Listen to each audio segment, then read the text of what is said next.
I'm Elizabeth Davis, Executive Vice President and Provost at Baylor University. Today is a very special day in the life of the university as we officially welcome Dr. Philip Jenkins to his new role at Baylor. Now, of course, Dr. Jenkins is no stranger to us here at Baylor. From 2008 to 2011, he has served as a Senior Distinguished Fellow at our Institute for Studies of Religion while concluding a lengthy service to Pennsylvania State University. He was a member of the faculty at Penn State for more than 30 years, most recently as the Edwin Earl Sparks Professor of the Humanities, and now as Professor Emeritus of History and Religious Studies. Dr. Jenkins holds a PhD in history from Cambridge University, where he spent an additional 3 years working with Sir Leon Radzinowitz, the pioneer of criminology at Cambridge. He's published 24 books and about 120 book chapters and refereed articles. To date, his books have been translated into 13 languages. His publications and numerous public lectures have been enjoyed by scholars and students not only in history and religious studies, but also in many other disciplines, including sociology, criminology, political science, and demography. He's frequently interviewed and has appeared on numerous news specials, talk radio programs, and CNN documentaries covering a variety of topics, among them terrorism, serial murder, and the sexual abuse crisis in the Catholic Church. In March of 2010, he was interviewed on NPR's All Things Considered on the topic, "Is the Bible more violent than the Quran?" His expertise has also led him to serve as an expert witness in a number of trials and twice in the United States House of Representatives. Dr. Jenkins' current interests include the study of global Christianity, new and emerging religious movements, and 20th century U.S. history. The Economist magazine has called him one of America's best scholars of religion. We agree with The Economist. And so we're very pleased he has agreed to join us as Distinguished Professor of History and co-director of the program on Historical Studies of Religion at our Institute for Studies of Religion. In this role, he'll contribute to our university life in a variety of ways. He'll be collaborating with his colleagues in ISR as well as in the history department on a number of different research initiatives, symposia, and conferences related to global and historical studies of religion. He'll also teach and work with graduate students in the history department. Today, all of us are fortunate to be able to benefit from Dr. Jenkins' expertise. His lecture today is based on his new book, Laying Down the Sword, Why We Can't Ignore the Bible's Violent Verses. This book provides a vital framework for understanding both the Bible and Quran, and it provides a model for thinking about faith in new ways. Please join me in welcoming one of the newest members of the Baylor faculty, Dr. Philip Jenkins.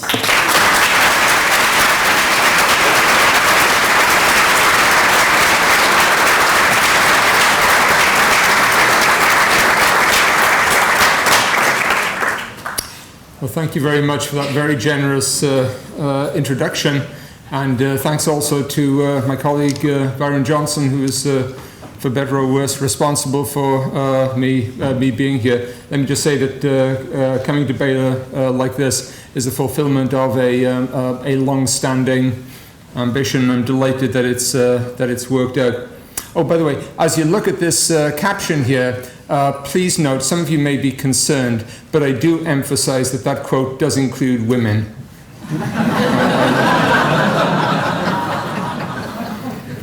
Provost Davis mentioned that I'd been quite involved in recent years in looking at terrorism, which when we talk about it in the modern world, we often talk about it in the context of Islam.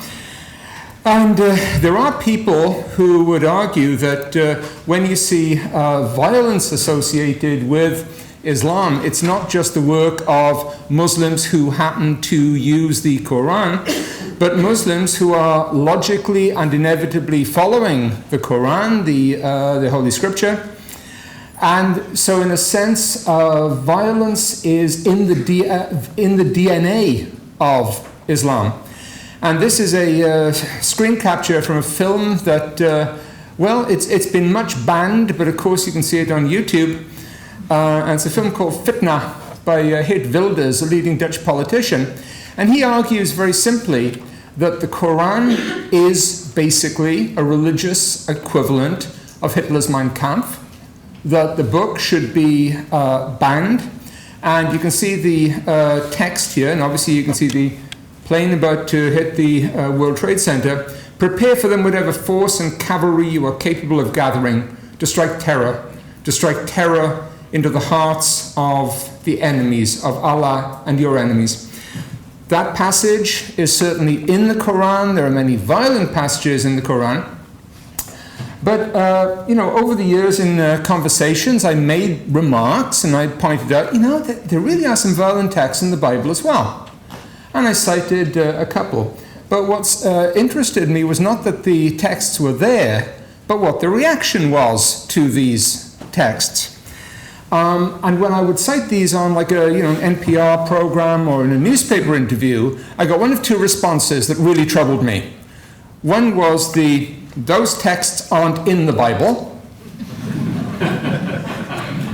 And secondly, something which is really scary, which is they're not in the Bible, they're just in the Old Testament. And as the phrase goes, I do not make this up. And this actually led me to think about an issue, which is that of forgetfulness, of amnesia, if you like, holy amnesia in the development of religions. Most religions have very bloody scriptures, and to some extent they grow from these, they move on. But perhaps the worst thing you can do with them is to forget them altogether and pretend that they are not there. Because if Christians and Jews do not acknowledge that these texts, which we'll talk about in a second, are there, what basis do they possibly have to speak honestly to people of other religions about violence? But also, what right, what ability do Christians in the northern world have to speak to those new churches that are newly discovering the Bible in Africa, in Asia especially? And so I suggest that this amnesia is a very difficult thing. And the other problem is if you don't appreciate these texts and learn how to deal with them, you actually have no way of discussing an attack like this. This is from Richard Dawkins. I have to say, I don't believe in the existence of Richard Dawkins except in a spiritual sense. But as you'll see, he says, the God of the Old Testament is arguably the most unpleasant character in all fiction, ... a misogynistic, homophobic, racist, infanticidal, genocidal, filicidal, pestilential, megalomaniacal, sadomasochistic, capriciously malevolent bully. And if you challenge Dawkins on that, he would say, well, here are the passages. How do you deal with them?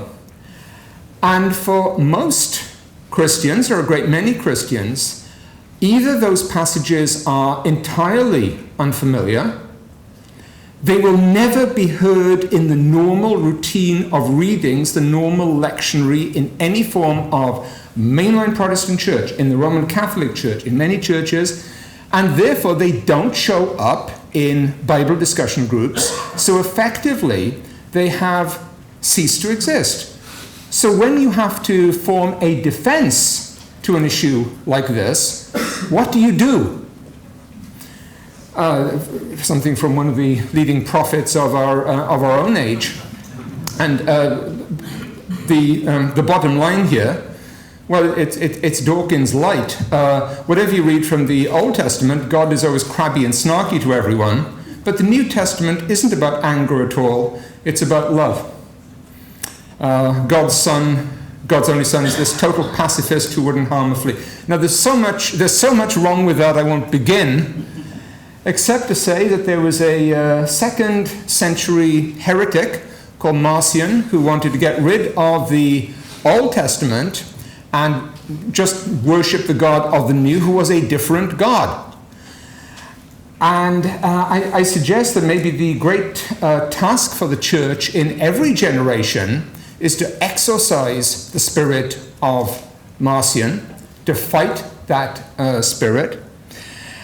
And if you take Christ, if you take the New Testament away from those Old Testament roots, those Jewish roots, then you're left with a very strange creature indeed. So what are some of these texts? I'm going to talk about a couple.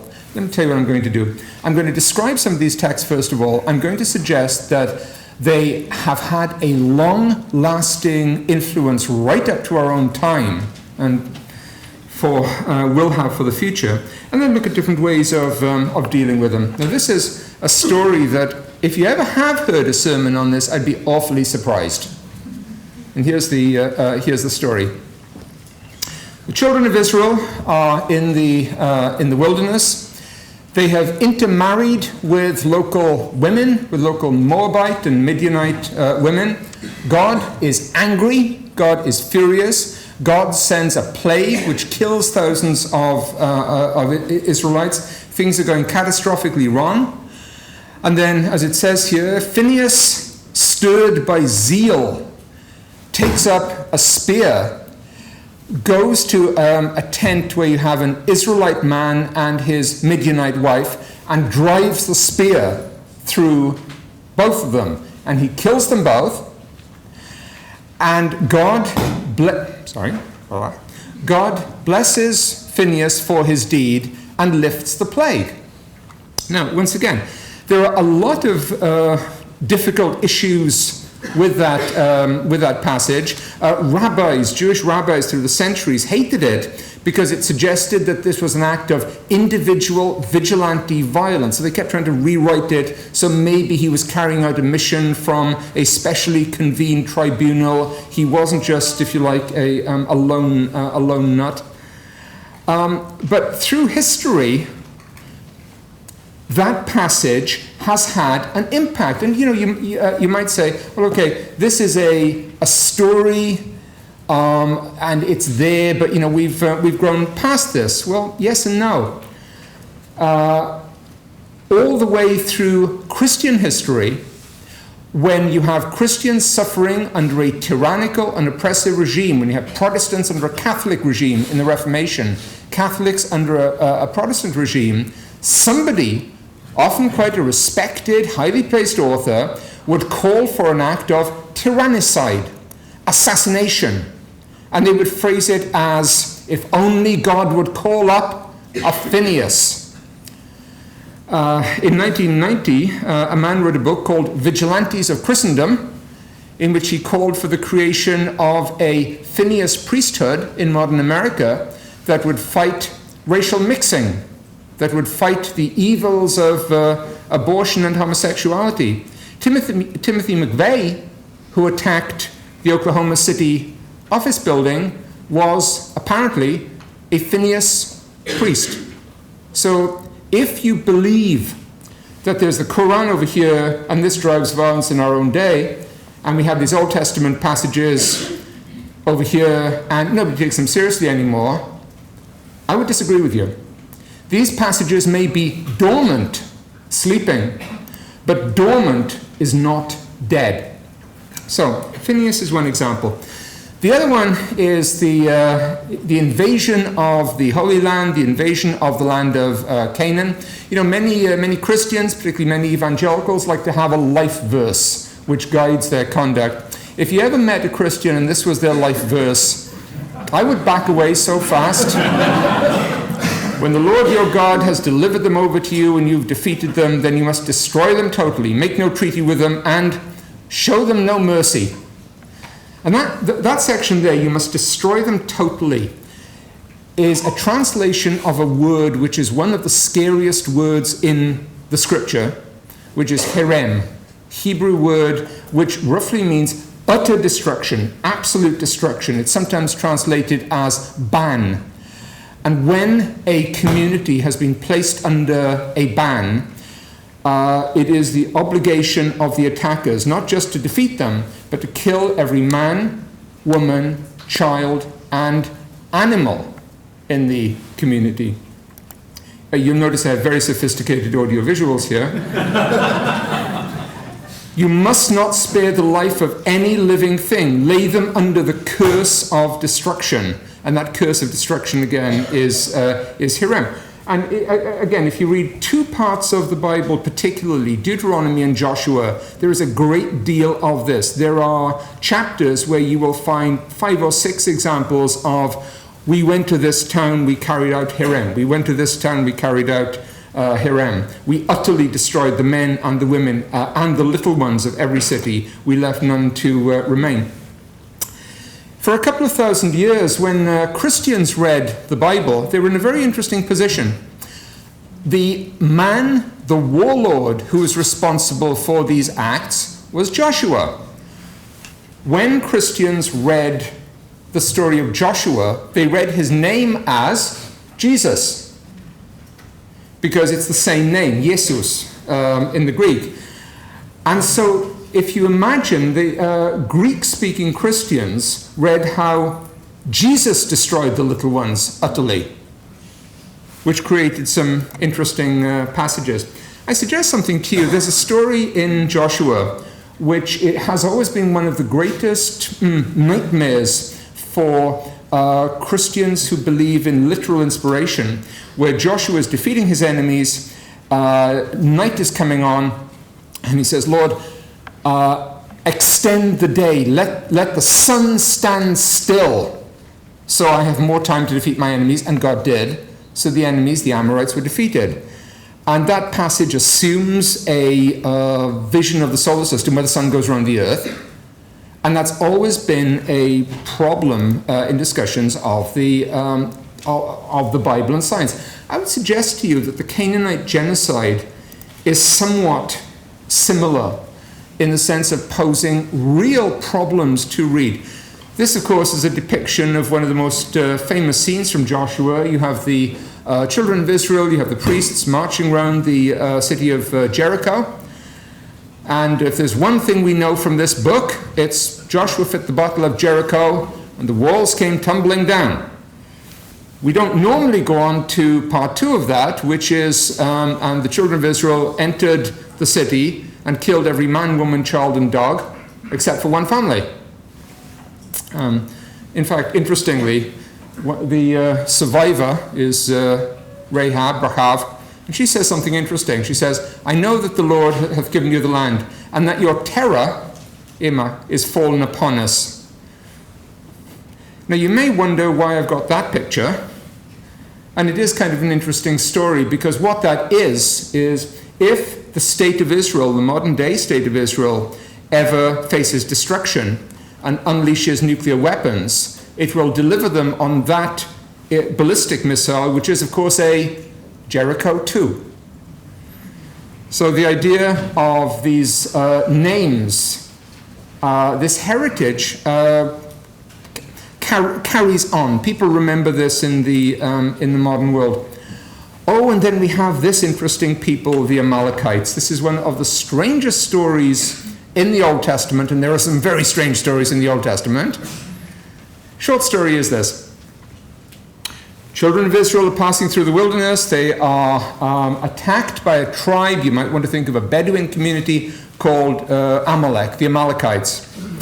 And what we're told is, God says, I will utterly put out the remembrance of Amalek from under heaven. The Lord will have war with Amalek from generation to generation. And this idea of the Amalekites being the deadly enemy, the deadly foe, the people who are to be fought, not just here, but generation after generation, is this strange story. And once again, you may be saying, well, okay, if I want to go fight an Amalekite, it would not be an easy thing to do. Amalekites are thin on the ground.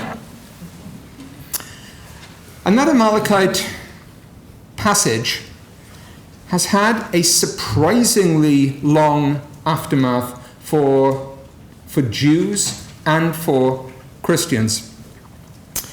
And this is one of these other passages. I want to take a couple of themes and then I'll talk about them a little more. The story of Samuel, in the book of Samuel. You have the story of King Saul. God commands King Saul to go out and destroy the Amalekites. There are the words, kill the men, women, children, babies, cattle, sheep, camel, donkeys, spare no one. King Saul carries out the attack. He does most of what he's told, but not all of it. He saves some of the livestock. He saves the king, whose name is Agag, and he's acting like a normal Iron Age warrior. He wants prisoners to sell as slaves. Maybe he wants people to ransom. But he has disobeyed God. And there's a very striking scene where the prophet Samuel comes along and says, "You've done something terrible." And Samuel then kills and dismembers the king Agag.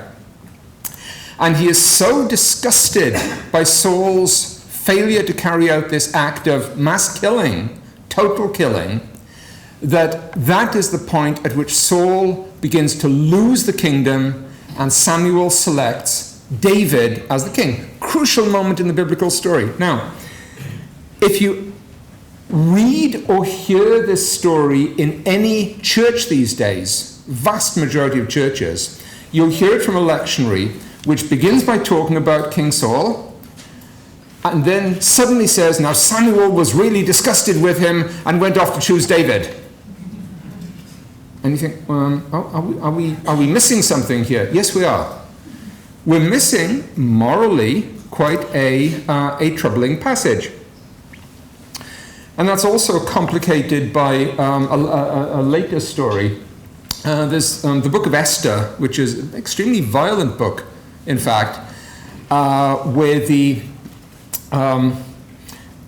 an evil faction at the Persian court wants to destroy the Jews. The beautiful Queen Esther and the noble counselor Mordecai managed to defeat this effort. It's a good story. It's fared rather strangely in the Christian tradition. Martin Luther did not like the book at all. He thought it was too Jewish. And he said he wanted to kick the book into the Elbe. And we haven't exactly done that. But if you ever read the book, in the rabbinic commentaries, there's a very strange element in this. Why does this Haman, this evil counselor, want to destroy the Jews? And they add this long passage, which explains, I am against you, he says, because I'm an Amalekite. I'm a descendant of King Agag. I am an Agagite. And there's going to be war, race war, between your people and mine till the end of time. And again, the book of Esther. And you may say once again, the book of Esther is commemorated in the Jewish feast of Purim. And you think in the modern world, when do these stories have any impact? Well, just to take another kind of Israeli example, that is meant to be the leader of Iran, Ahmadinejad.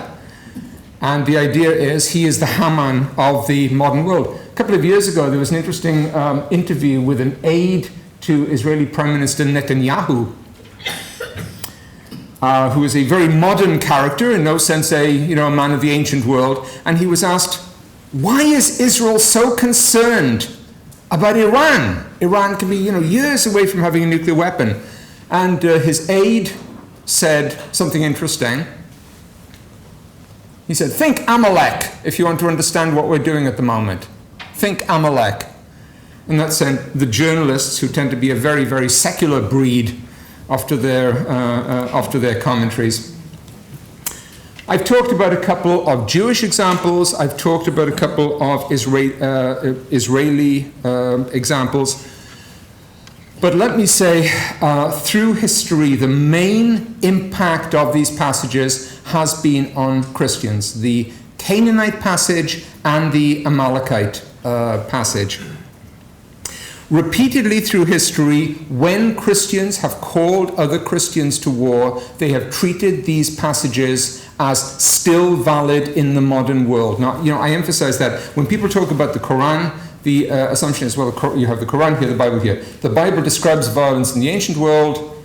The Quran's commands are valid up to the present day. Historically, it's very hard to justify that. When the Pope summoned the First Crusade in 1095. He summoned Christian warriors to go and save Jerusalem and the Holy City from the Amalekites. Through the era of the Reformation, through the 16th century, the 17th century, those great religious wars, those Amalekite passages, those Canaanite passages come back again and again. Who are the Amalekites? Anyone you want them to be.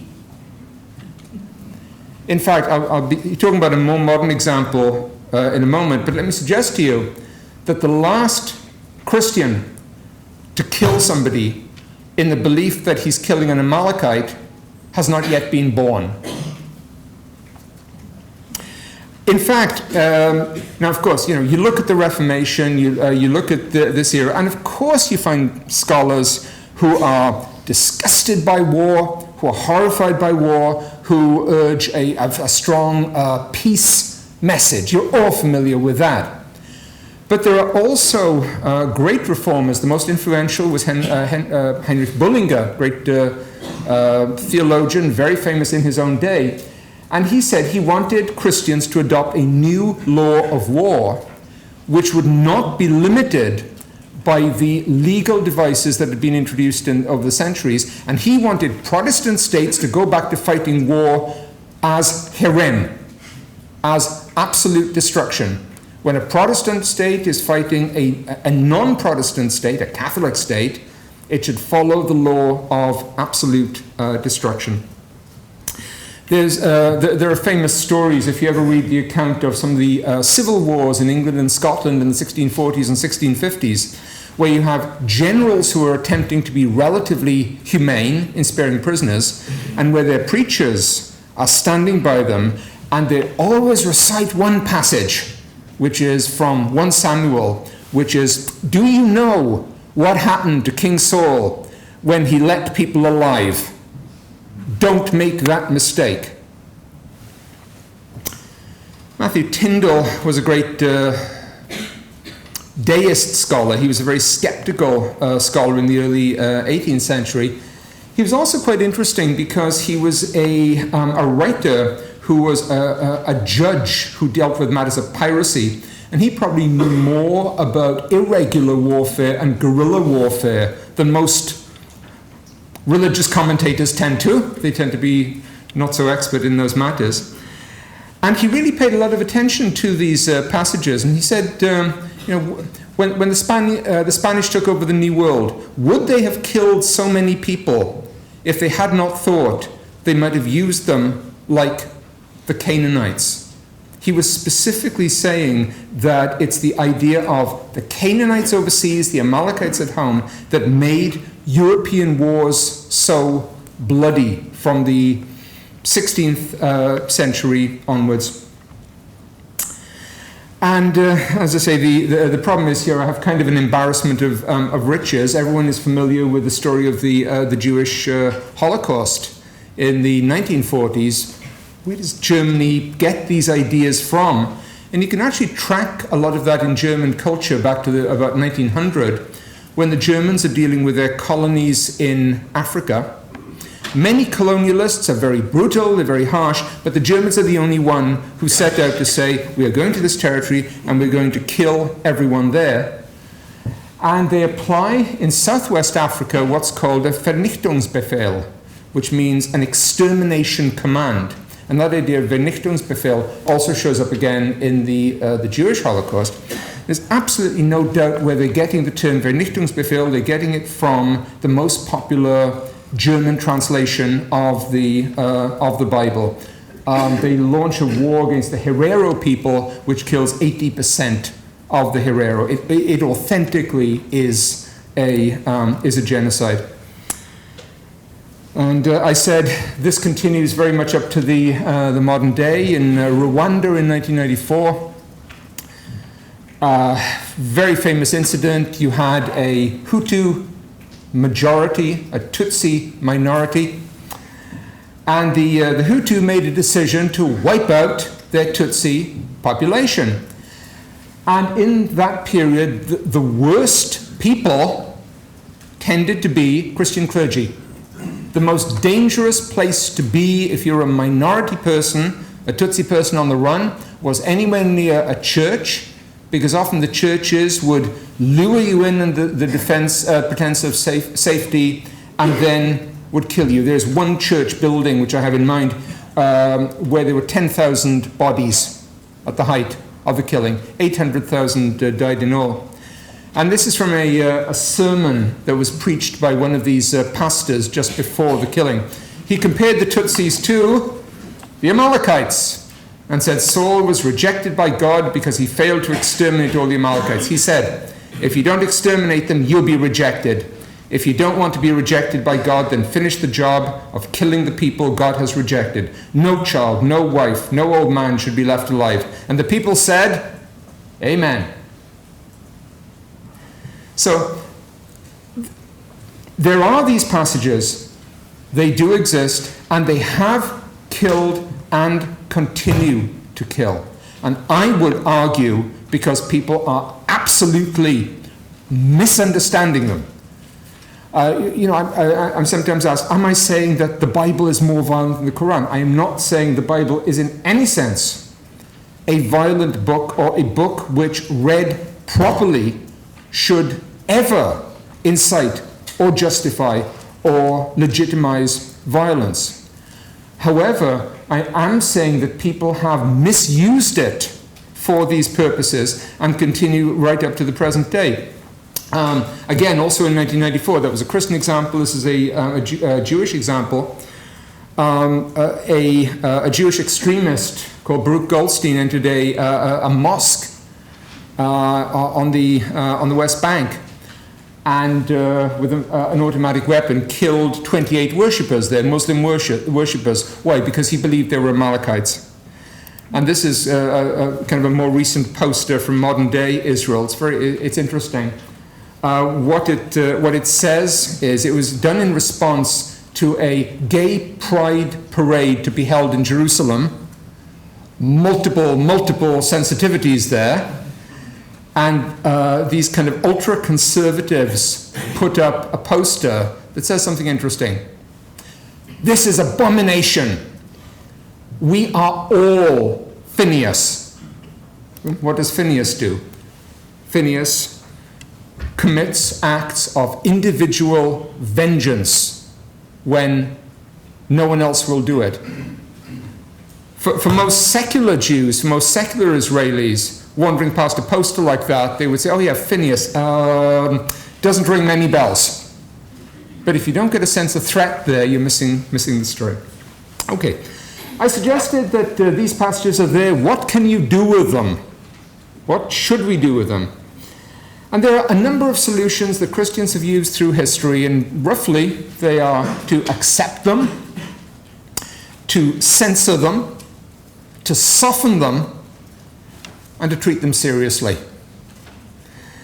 The idea of accepting them is strongly rooted in Reformation thinkers. I'm not going to go through all these texts, do not panic. But John Calvin, for example, wrote a commentary on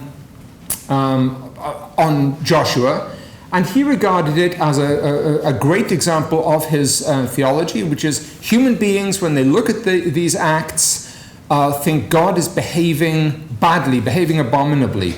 That shows how flawed the reason of humanity is. God is the judge of what is right and wrong. If people are too degenerate, too flawed to see that, that's a sign of their sinfulness. Don't forget one thing. It's easy to look at this and say, well, people acted differently in the past. They didn't know these kind of violent acts were wrong. They didn't know that these massacres and killing of children was wrong. Sure they did. In the 16th century, when you write about killing children, people know very well this is what they would call a war crime, then as now. And Calvin uses this very classic example. The potter has absolute power over his own vessels, or rather over his own clay. If God decides to do this, it is God's privilege. And that tradition actually runs through later evangelicals, through later fundamentalists, who often are dealing with these texts with the utmost rigor, honesty, often in Calvin's case, real, incisive intelligence.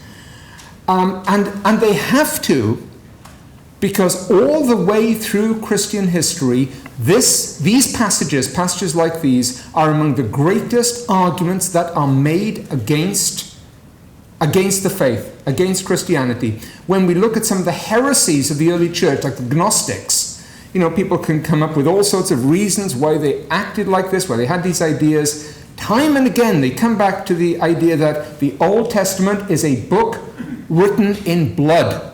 We will not accept it. That God is a wrong, evil God. In the 19th and 20th centuries, when Christians had to develop an apologetic against critics of the faith, they had to find ways of attacking, fighting back against these charges.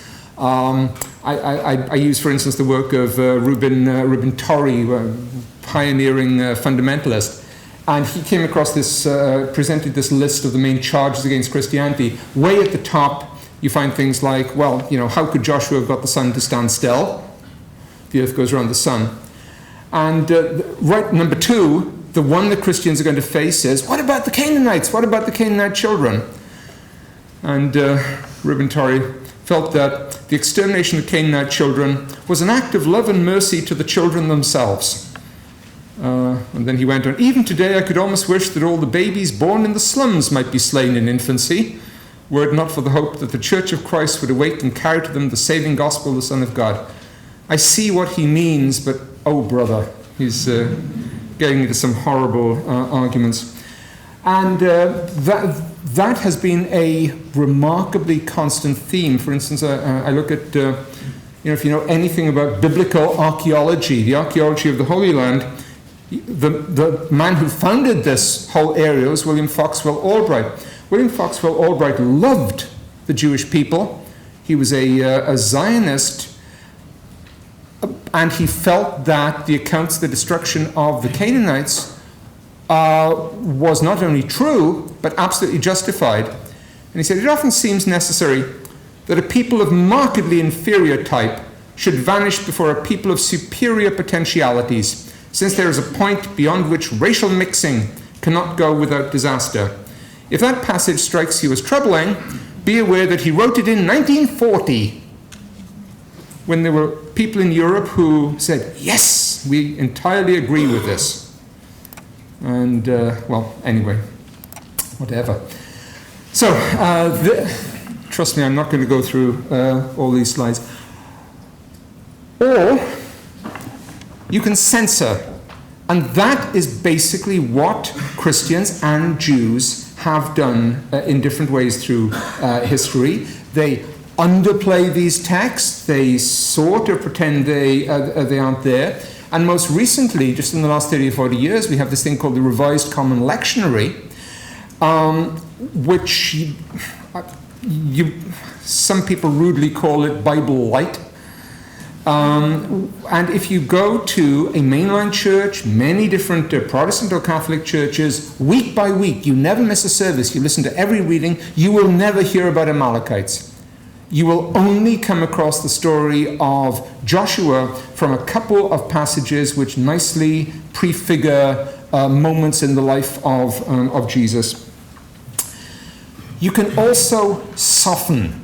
You can take a story which very clearly says one thing and make it say another. We're really good at that.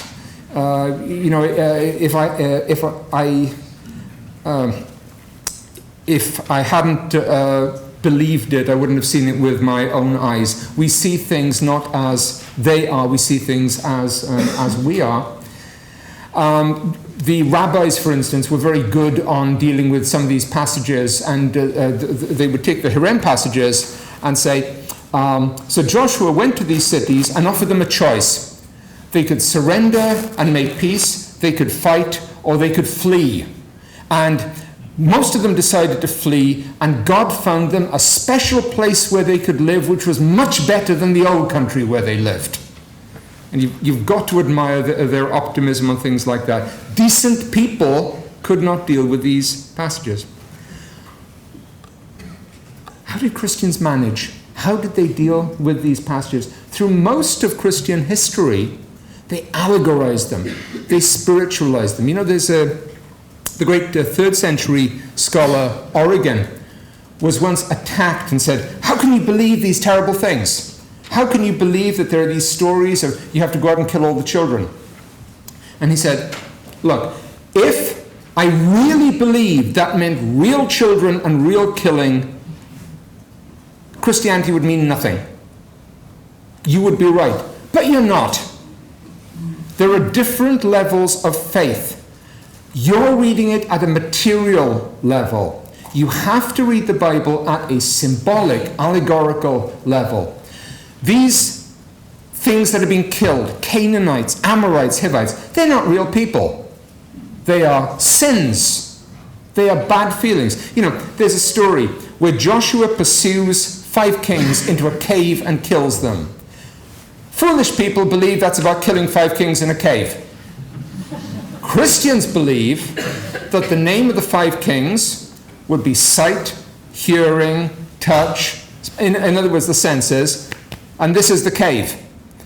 Joshua, Jesus, enters into the cave and subdues those 5 senses. Isn't that obvious?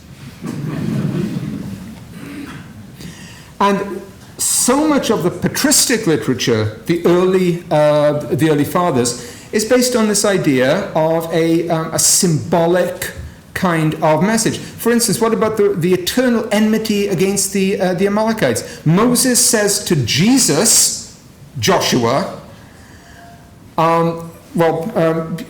here we are. Take a book in your hands, write what the Lord saith, that the Son of God shall in the last day tear up by the roots the whole house of Amalek. Amalek is the forces of evil in the world. It's got nothing to do with a particular Bedouin tribe. It's got nothing to do with real people. No actual Canaanites were harmed in the making of this scripture. I want to suggest that if you want to read these passages, we tend to look at these symbolic and allegorical ways of reading, and I think modern audiences get very tired of them very fast. They don't, people want real history, unquote. But that's very hard to do for this reason, that I think the people who are writing these accounts are themselves deliberately using a kind of allegorical approach when they write things like Deuteronomy and Joshua. Let me explain that. You have to realize that when these books are written, probably in the 8th century, the 7th century, you have Jewish kingdoms which are literally facing extinction. They are surrounded by these great superpowers of the day.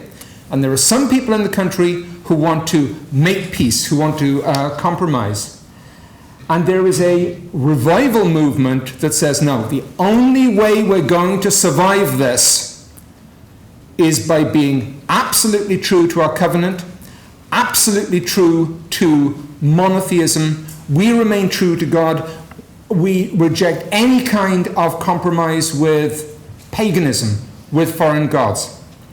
And we get that in the prophets, but I think they also write it in the history. They're writing at a time when the cities that are destroyed, probably they don't have much of a recollection of what was there. We read about the destruction of a Canaanite city called Ai, spelled A-I, which is the word for ruins. So there's a place over there with some stones, and what's that called? Ruins. Oh yeah. How ruins was destroyed was the people there were so evil that they were subjected to this absolute destruction called herem. And the suggestion is, if you don't want that to happen to you, pay attention. So where people are reading the Bible wrongly, in my view, and obviously I talk about this at great length, is they are reading the Bible absolutely differently from the way it's written. How it's written is the herem threat, if you like, is meant to apply not to foreign people, but to the Israelite people themselves. If you betray monotheism, terrible things will happen to you. Here's an account of what will happen to you. And in fact, in the prophets, whenever the prophets mention Hiram, the people being threatened with this dreadful fate are always the children of Israel, the Israelites themselves, by a God, and it's one of the most terrifying images of the Bible, a God who has come in robes soaked with blood. But the people who are being threatened, this is not, we'll follow our God and he'll conquer all our neighbors. It's we'll follow our God at the risk of losing ourselves, our souls, and our lives. And I'd just like to wind up with one story which I like. Joshua, who is Jesus, supposedly wiped out the Canaanites. Though there are a lot of kind of interesting differences between the account in Joshua and the account in Judges. There's a story which I love dearly in the New Testament where Jesus is in the northern regions of the country, and a Gentile woman comes up to him and says, "Please heal my daughter." And Jesus says, "No, my mission is not to you. Right now it's to the children of Israel."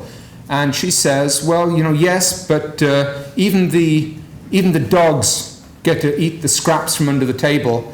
And Jesus says, "All right, I will heal your daughter. I will do what you ask." The point about this is there are two Gospels, and in one she's a Syro-Phoenician woman, and in the other she's a Canaanite woman. And I don't think that's meant to be a coincidence. In Deuteronomy and Joshua, Jesus kills Canaanites. When the book turns full circle, Jesus heals and saves Canaanites. And I think that kind of parallel, that kind of circular story is very deliberately meant. This is where we came in. So my suggestion is, what I think we have to do, taking those things very literally, is one approach that's attracted great scholars. Censoring, softening, these are all different tactics, but ultimately I think what we have to do is to read the Bible as it stands and try to understand why they are presenting this message, why the writers are presenting this story. And when you read it in this way, then I think you see it somewhat differently, and you realize the absolute abominable foolishness of people who would take the scripture as a justification for any form of violence. And so I began by talking about memory, and we hear a lot about memory in the Bible. You have to remember the words of God, you have to remember the deeds of God. But here's a suggestion: if you understand the workings of the human mind, memory depends on forgetfulness. We forget certain things as we go on. We grow past them. And what we have to do very, very carefully with these violent passages is to absorb them, is to deal with them, but never to forget them, to confront them. And that is the only way of, being honest with the scriptures. I've mentioned Dawkins, I've mentioned William James. I think my job is done. I think I will finish at that point. Thank you very much.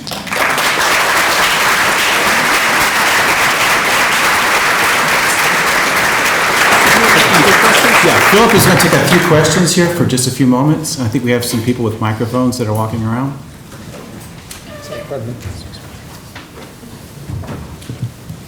Anyone?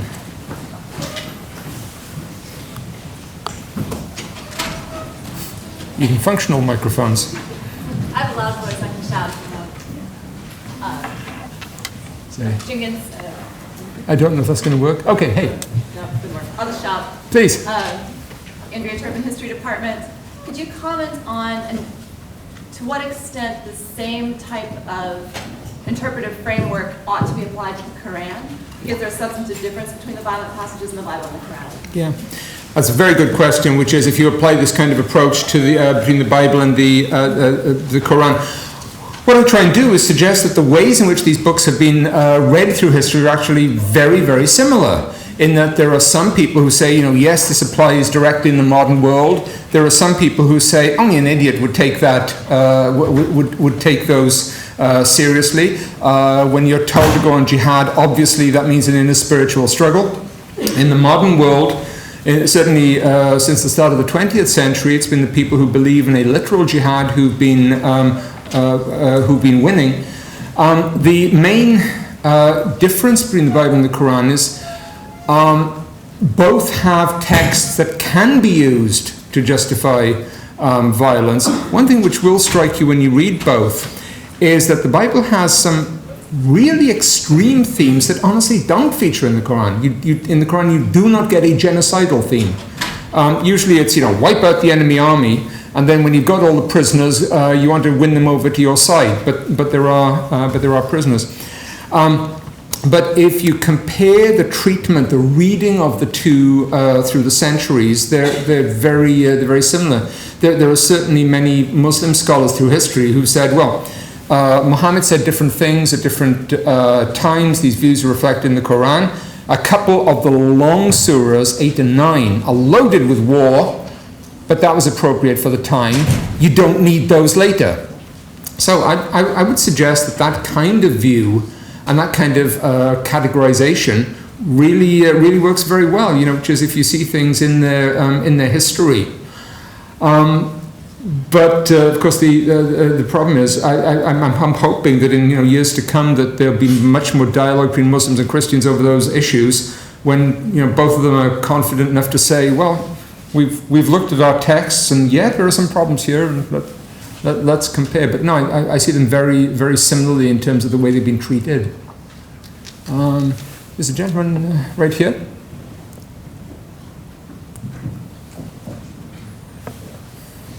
Technology is in fact out to destroy us.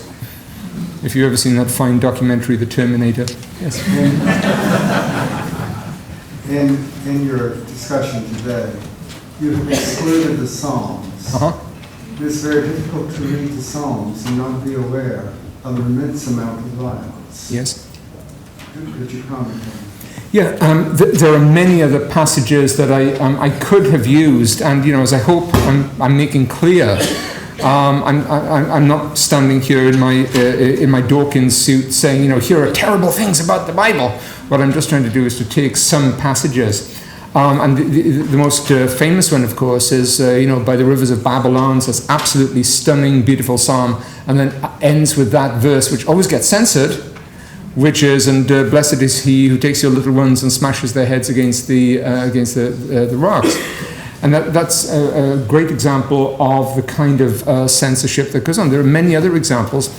Incidentally, if anyone is ever tempted to say, and this stuff is in the Old Testament but not the New, how much better the New Testament is, the books that Jesus quotes most are three. One is Isaiah, Psalms, and Deuteronomy. And you cannot read the book of Revelation without seeing that as harem warfare applied to the cosmic dimension. But all the way through in Psalms, and often harking back, Phineas surfaces in a psalm. The Conquest features, very, very strong. There are many other passages, and I would say there's probably a nice way of saying this, but I suppose I don't have to, which is only idiots would take the Bible as justifying violence, and only idiots would take the violent passages as discrediting or undermining the Bible, which is once you read the stories as a whole. I think the difficulties, the problems emerge in context. But no, Psalms, I could find many other passages. How about one more question? Sure, one more question. Right over here, please. Do you think the Iranians are building nuclear weapons so that they can launch a harem against the Jews? Will the Iranians build a bomb to launch harem? They might try to launch destruction. They do not know the concept of harem with a scriptural justification. I'm drawing a very, very fine distinction there, obviously. But if you'll show me a religion or a social tradition that does not have crimes and violence and warfare in its roots, I'd be most impressed. And if anyone, people always ask, yes, that includes Buddhists. There are some really violent Buddhist scriptures, honest. But I'll wind up to pass over to my loyal assistant. Join me in welcoming, or thanking Philip.